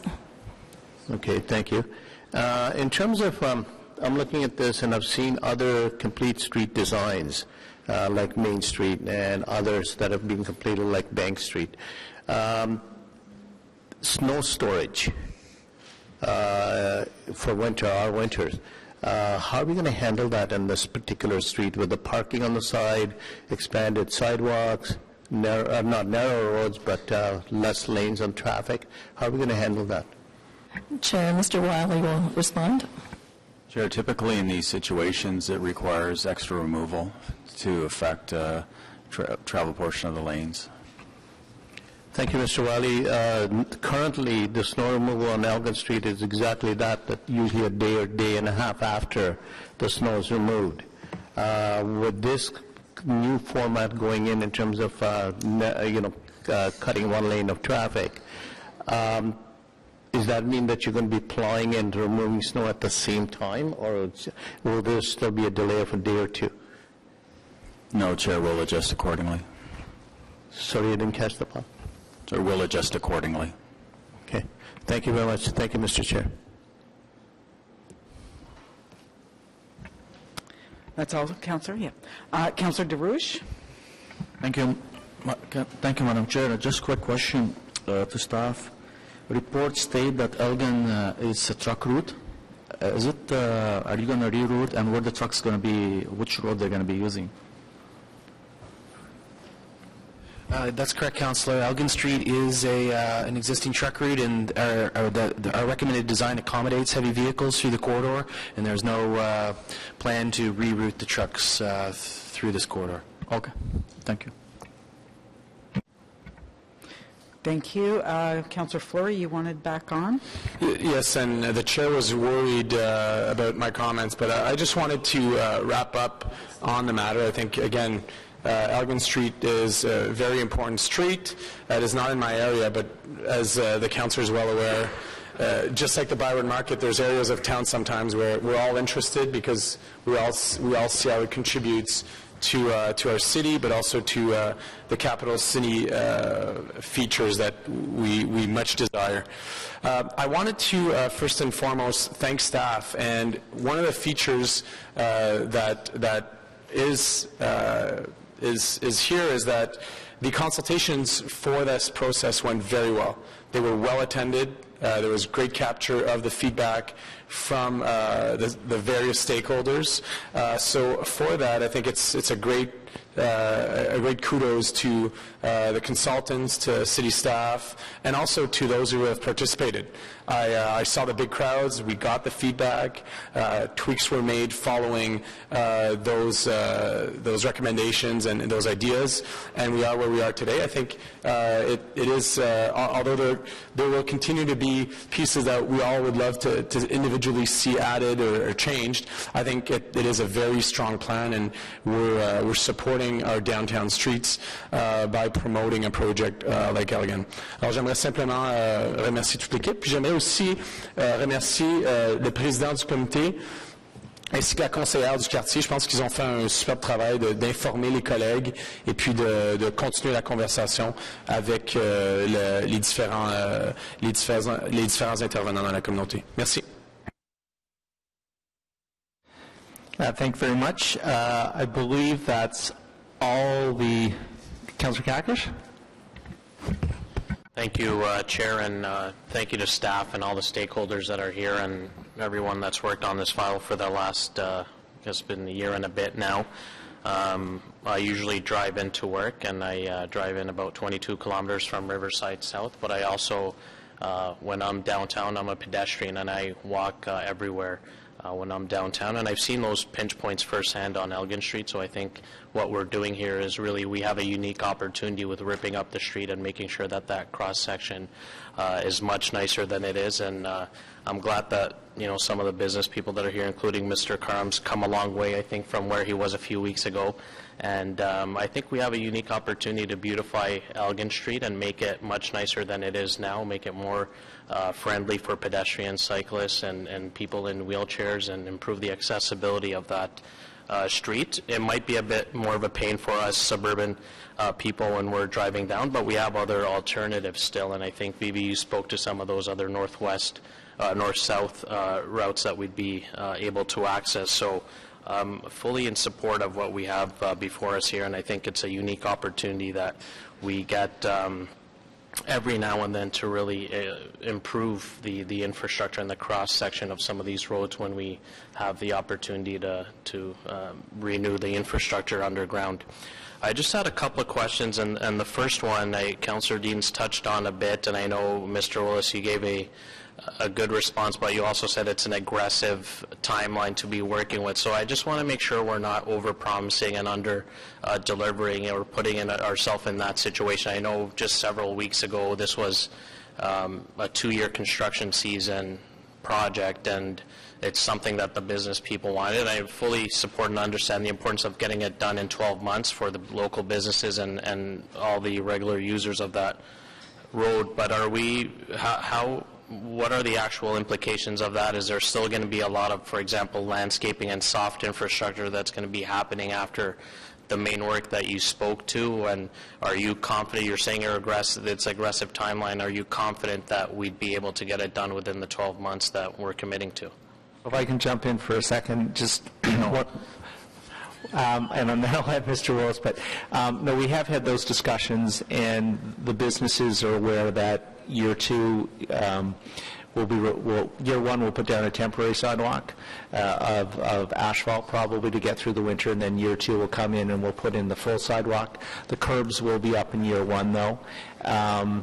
So I'll let Mr. Willis, but in terms of whether it's aggressive or not, we're going to be following the same model we used on Bank Street, which we were able to do within a year. So it would be done for motorists but not for pedestrians? Is that when you say sidewalk in season 2? No, that's not correct, Mr. Chair. During the first year of construction, we will rip up the old asphalt, but we'll put a temporary asphalt layer to maintain a sidewalk throughout the entire construction period. Excuse me. And we'll do all the heavy construction, and in year 2, after the lanes are back open on the roads and the parking is available, we'll work block by block, rip out the temporary asphalt, and put the permanent sidewalk surface down at that point in time, so we keep the continuity of access through the street open throughout the time period. And when I refer to an aggressive schedule, it is, but we have experience doing this, and I guess it's reasonable for me to say that, we have to be prepared for the things that do upset construction projects, like inclement weather and, shortened construction season because delayed frost getting out of the ground. I think the businesses appreciate that that's, we're going to do absolutely our best efforts, and those are things that are beyond our control. But things that are within our control, we will push this project along because we want to get that portion complete and have the road effectively operating while we finish the more detailed elements off. My second question is with regards to the speed limit, and I see a reference in there about 30 kilometers, and I don't want to, it's not a popular thing to say, but I think that's a little overkill. And so how realistic is that in terms of bringing it down to 30? I mean, are we realistically, from a traffic perspective, is anybody actually going to be going 30 on that road? And is that a little too restrictive in terms of what the new speed limits are? And I'm not sure what is it 40 or 50 now on Elgin?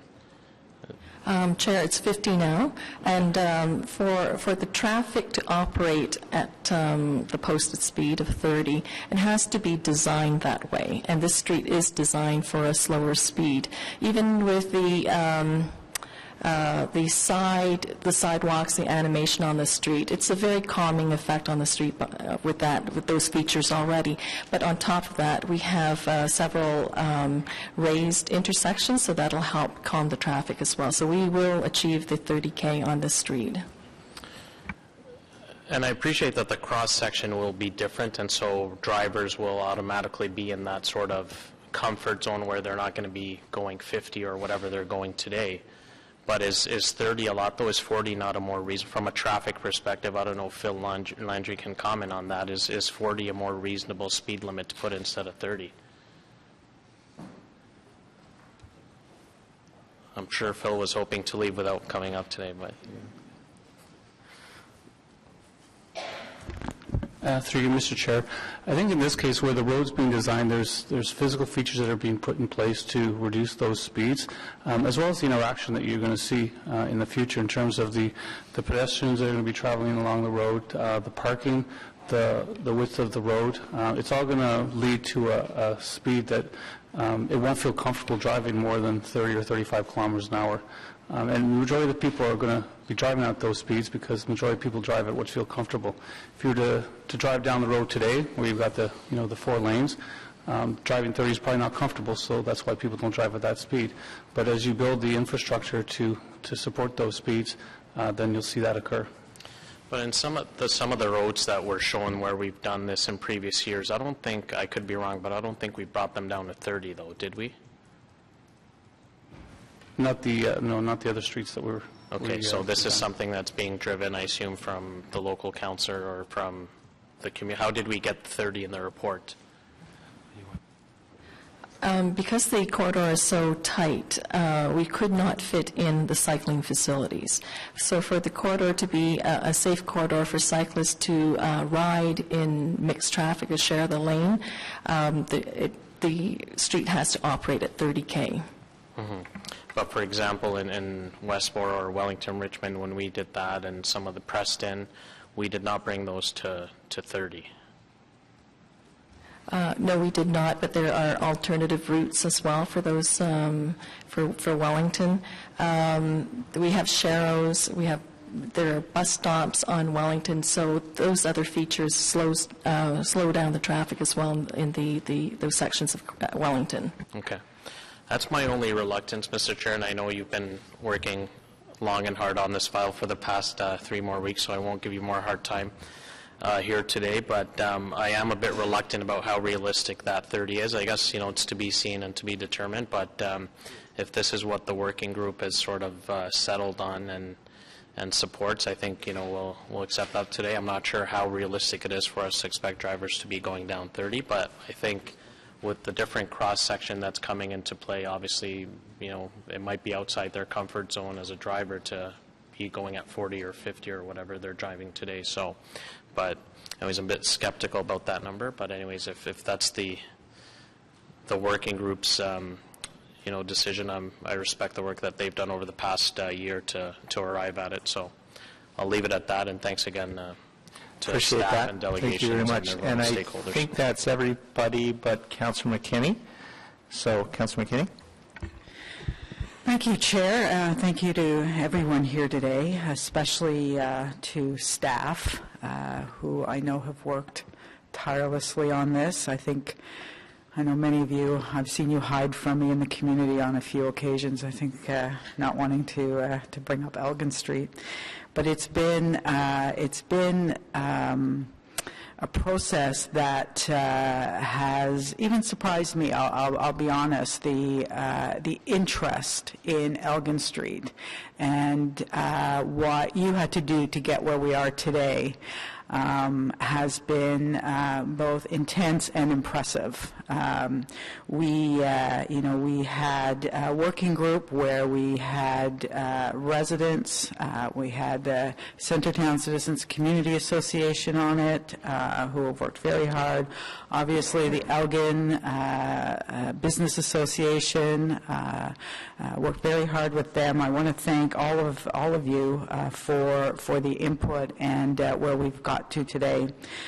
People love Elgin Street. There's no doubt. People across the city love Elgin Street, and I think it's a testament to what's happened over the course of the last year or so as we get to where we are today. We had an online survey where we had over 1,000 responses back. We had open houses where we had, a couple hundred people show up at each one of them. And the reason that people love Elgin Street is because of the businesses that are on it. There's, people like to come out to the businesses. Elgin Street is one of those traditional main streets where many people in the city have grown up on Elgin Street, have been coming to Elgin Street for a lot of their life, have either owned businesses or have visited Elgin Street. But at the same time, this is, when we look at how we reapportion public space in the city, we have to think about everyone. And this street is also the highest density traditional main street in the city of Ottawa. And it is also situated right in the middle of one of the densest residential neighborhoods in the city. There's a school on it. There are 2 parks. There are very important businesses. There are 3 churches, transit, all on Elgin Street. So, we also have over 70% of residents who live and work in the downtown walk to work. So all of these, when we talk about Elgin and the different users and what it means to reconstruct this street, we have to think about the public good. And we have to have that conversation about what is really in the public good. And obviously, we can't continue to build cities the way we had in the past. But what is the way forward? And I do believe that today is a win for business. I do. I think that when we have the wider sidewalks, when we have that flex space and the businesses are able to decide how that evolves through, whether they use it for patio space, how they use their space for patio space, and there just will be more space for them. Today's recommendations, if accepted by committee and council, are a win for pedestrians. Today on Elgin Street, you saw the pictures, pedestrians have got the lowest level of service. They've got a D. And this will give pedestrians an A. And it's what we need to do. We need to make sure that pedestrians, they are the most vulnerable users on the road. We have a school on this road on Elgin Street. Kids cross the street. We have many vulnerable users who use Elgin Street. And this is the right thing to do. It is the right thing to give pedestrians the highest level of service on Elgin Street. The 30 kilometers an hour, I'd just like to talk about that for a sec. It is different. It is something that, we haven't done before. But what it does is as the manager pointed out, as Ms. Chi pointed out, it provides cyclists with a higher level of service. There's no, staff have not recommended cycling lanes, but with 30 kilometers an hour, we know that a pedestrian or a cyclist hit at 30 kilometers an hour, the chances of fatality are something like 8 to 10%.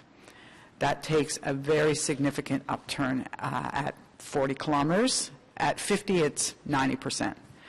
So it's, we do have, I believe, an ethical obligation to design out of our roadways catastrophic injury and death. And I think that this recommendation will move us there. So I thank everybody for the work on this. The construction in 1 year is something that I very strongly support. I always have.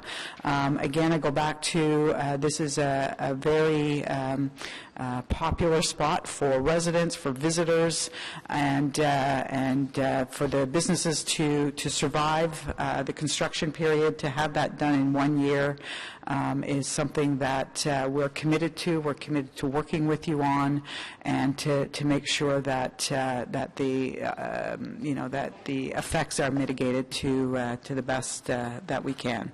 So I thank everyone for considering the recommendations put forward by staff, and ask obviously for your support.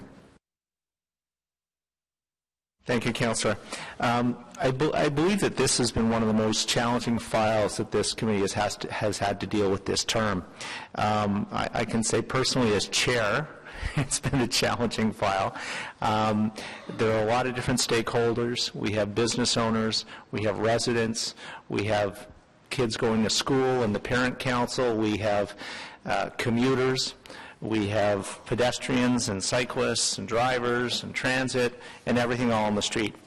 And the overlay to that is once we start this construction, there are concerns and issues that arise from the AODA. the city's design guidelines, the city's complete streets policy, our brand new patio bylaw, which we just passed a few months ago, and they create a whole layer of issues and concerns and questions that the report had to deal with as well. And this project is very much about change. Elgin is one of the oldest streets in the city. It has not been refurbished or rehabbed in a very long time. And so this report is about both managing and facilitating that change. There's no question we need to open Elgin up. We need to address the infrastructure challenges. You know, the infrastructure is 100, 125 years old in some cases. So we simply don't have that opportunity not to do it. But the opening up the street, to my mind, also opens up opportunity. It opens up opportunity to fix Elgin Street. I think the kindest word I can use right now for pedestrians and those that are have mobility challenges is the street is unwieldy, and I think that's being kind. It is a real challenge for pedestrians. It scores a D on the scale of usability and safety. And to leave it that way, or to put it back the way it currently is, to me as a ward councillor, to me as the chair, it's simply unacceptable. The design being proposed very much addresses those pedestrian issues and opens up opportunities, I think, for businesses and residents alike. As I quoted earlier this morning, one of the businesses interviewed on CTV last night said it was a home run. We heard from Peter Abraham, who said he was very excited about the design. We heard from Mr. Karam, who represents the bulk of the businesses, the majority of the businesses on the street, and has done yeoman's work in reaching out to them and having those discussions, that he is also supportive of it. If we don't embrace it now, we'll lose this opportunity. We're not going back to this street for 40 or 50 years, and if we don't fix it now, we're not fixing it for a generation. So I don't think we have a choice. We have to embrace this opportunity, we have to make these changes, and we have to do it with a citywide view for all the users, and there are very many different types of users. To not do so again, I think, is completely unacceptable for this committee and for council, just to ignore the opportunity that we have there. So I think the proposal before you, I think staff did great work. I think John Manconi's team, Steve Willis's team, Vivi and Colin and our consultants, Alain Gontier, everybody really, I think John Manconi used the term, did a really deep dive, and they did, and put a lot of hard work. And they came up with, I thought, a reasonable plan, but we've made it better. We've made it better if we pass the motions today, if staff accepts the directions given. We've made it better, and we've made it better through working with the working group, hearing from the businesses, hearing from the residents, hearing from the different users, and also hearing from the outlying councillors who represent areas where people use that street to commute every day. So we've put all that into the pot, we boiled it all up together, and I think, again, if we adopt the motions in front of us today and we modify the report as those motions direct us, or will direct staff to do, and the direction has already been accepted that Councillor McKinney brought forward, I think that we are going to have a very positive change in our downtown core. But as Councillor McKinney said, Elgin is a street everybody loves. You love it if you're in Canada, you love it if you're in Vanier, you love it everywhere. It's a street that everybody uses. They come down there, they shop there, they eat there, they enjoy there, and we want to make that a better experience. We want to make that a better experience for everyone. So as I often say at this committee, it's all about balance. And again, I want to thank everybody who contributed to the compromise that we have before us today, and realize that not everybody was going to get everything, but everybody could get something. And I think this proposal does that. Everybody walks away from the table, regardless of how you use the street, whether you live there, whether you do business there, whether you travel there, you're all getting something out of this new design. And I would encourage each and every one of you to support the various motions and the overall recommendations of the report. So we'll move to the vote. And we'll start with the motions. The direction, as I say, has already been accepted. So Councillor Manette's motion on the City Hall parking during the construction phase, carried. We'll now move to Councillor Fleury's motion regarding flex space, carried. and Councillor McKinney's motion on the patio bylaw exemption for 2018. Carried. And finally, the traffic plan motion brought by Councillor Moffat, really on behalf of a number of different councillors from the outlying wards. Carried. And on the proposal as amended? Carried. Thank you. So going back to the main agenda, are there any inquiries? So under other business, there's something that needs to be dealt with today. We have to walk this on because of timing constraints. And so I dissented on number 2 for the speed. Okay, we'll pick up that dissent. Okay. So there's a matter that we have to add onto the list, and ask people to stay if they can stay, because it's a very important matter and it's very time sensitive. So there is someone who has been with this committee for quite some time who is going to be leaving us, and that's Rosie, our clerk. Rosie is going to be retiring, and this is her last meeting with us. Holy. So we have a little something for Rosie, and frankly, everybody in the room. I owe a big debt of gratitude to Rosie. When I was approached to take over as chair of transportation last term, I was a little concerned about the challenge of it, and our deputy clerk at the time, Leslie Donnelly, said, "Don't you worry, Rosie will take care of you." And Rosie has. And Rosie's trained me up. So anything that I do well as the chair of this committee, I have to thank Rosie for that.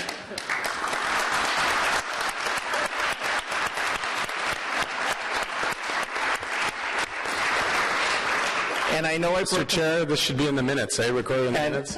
I think the clerk's busy right now. And I know I'm breaking protocol, Rosie, because I didn't tell you I was adding something to the agenda, but I apologize for that.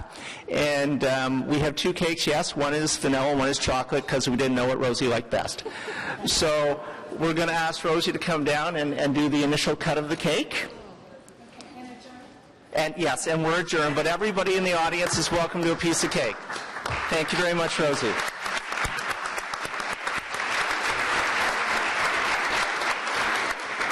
How many years? How many years? Congratulations. Holy. That would be perfect.